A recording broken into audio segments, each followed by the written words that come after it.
Assalamualaikum warahmatullahi wabarakatuh. Nama saya Widya Lutfi Nuraihan, NPM 0218101367.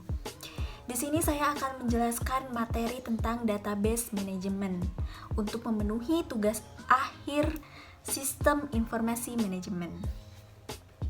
Oke. Sebelumnya, apa sih database management ini?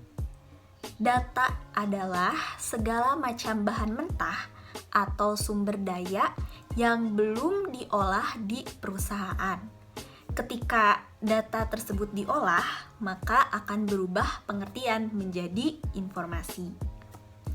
Nah, di era tradisional sendiri, pengolahan data dalam perusahaan disebut sebagai pengarsipan. Banyak sekali kelemahan-kelemahan yang ada jika penyimpanan dilakukan dengan tradisional tersebut, mengingat pentingnya data bagi perusahaan. Nah, pada era masa digital dimulailah pengarsipan yang modern, di mana penyimpanan dan pengolahan data dibantu dengan suatu perangkat lunak atau software. Contohnya kayak Microsoft Office, ada Word, ada Excel, dan lain-lain. Nah, database sendiri apa sih? Database adalah sekumpulan data organisasi untuk melayani banyak aplikasi secara efisien dengan memusatkan data dan mengendalikan redundansi data. Sehingga daripada menyimpan data dalam file terpisah, data disimpan agar pada pengguna gitu, daripada penyimpanan data dalam file terpisah.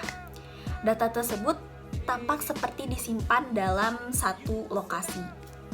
Sebuah database dapat melayani banyak aplikasi sekaligus. Nah, itu adalah pengertian dari database sendiri. Selanjutnya, apa sih alasan beralih ke database? Mengapa sampai terjadi perubahan dari pengarsipan tradisional hingga ke modern? Nah, ada alasannya. Ada beberapa alasan. Pertama, ada data redundansi atau duplikasi data. Artinya bahwa banyak permasalahan terjadi pada era data tradisional, yaitu adanya data yang terduplikat. Nah, hal ini terjadi karena tidak ada suatu peringatan atau pemberitahuan jika ada data yang sama.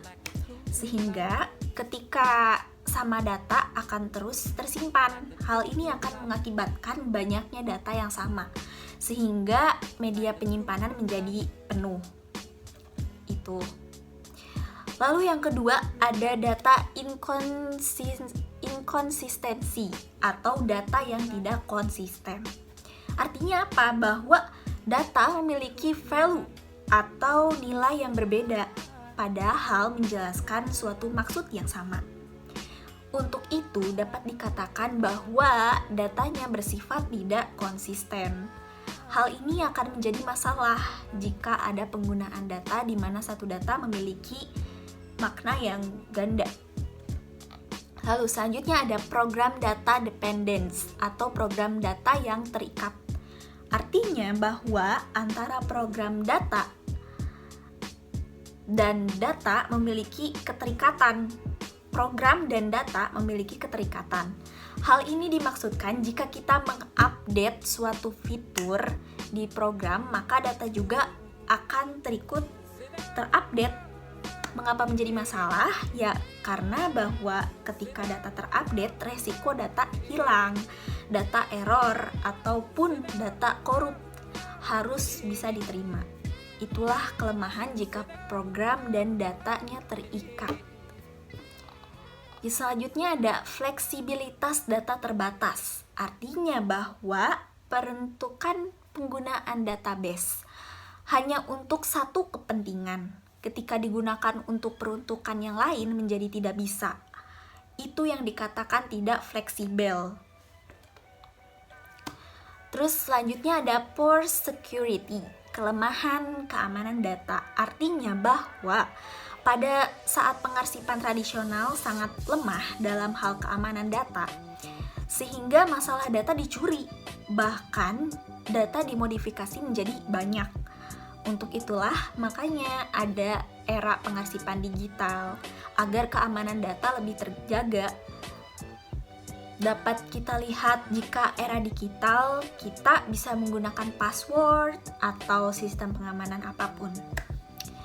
Dan yang terakhir ada sharing data terbatas. Artinya bahwa pada masa pengarsipan tradisional dapat kita lihat sharing data sangat terbatas. Sehingga ketika kita ingin memindahlah satu data menjadi sangat rumit prosesnya. Selanjutnya ada tingkatan data. Dimulai dari bit hingga database. Nah, Bit merupakan bagian terkecil dari data. Terus ada byte, merupakan kumpulan dari bit dalam komputer, biasa disebut sebagai kode ASCII,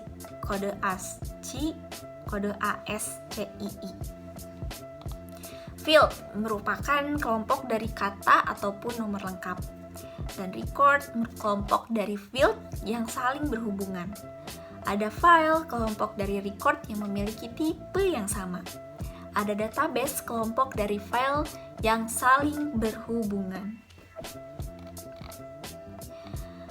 Selanjutnya ada Database Management System, DBMS. DBMS sendiri merupakan perangkat lunak yang memungkinkan suatu organisasi memusatkan data, mengelola mereka secara efisien, dan menyediakan akses terhadap data yang disimpan oleh program aplikasi. Nah, DBMS bertindak sebagai interface antara program aplikasi dan file data fisik. Ketika program aplikasi memanggil file data, DBMS mencari data ini di dalam database dan memberikannya pada program aplikasi. Bagaimana DBMS menyelesaikan masalah-masalah pada lingkungan file tradisional? DBMS mengurangi redundansi dan inkonsistensi data dengan meminimalisasi file-file yang terisolasi yang berisi data sama. Selanjutnya, ada DBMS relasional. DBMS terkini menggunakan model-model yang berbeda untuk memantau entitas, atribut, dan hubungan. Jenis DBMS yang paling populer bagi PC ataupun mainframe saat ini adalah DBS relasional, database non-relasional, dan database pada sistem cloud computing.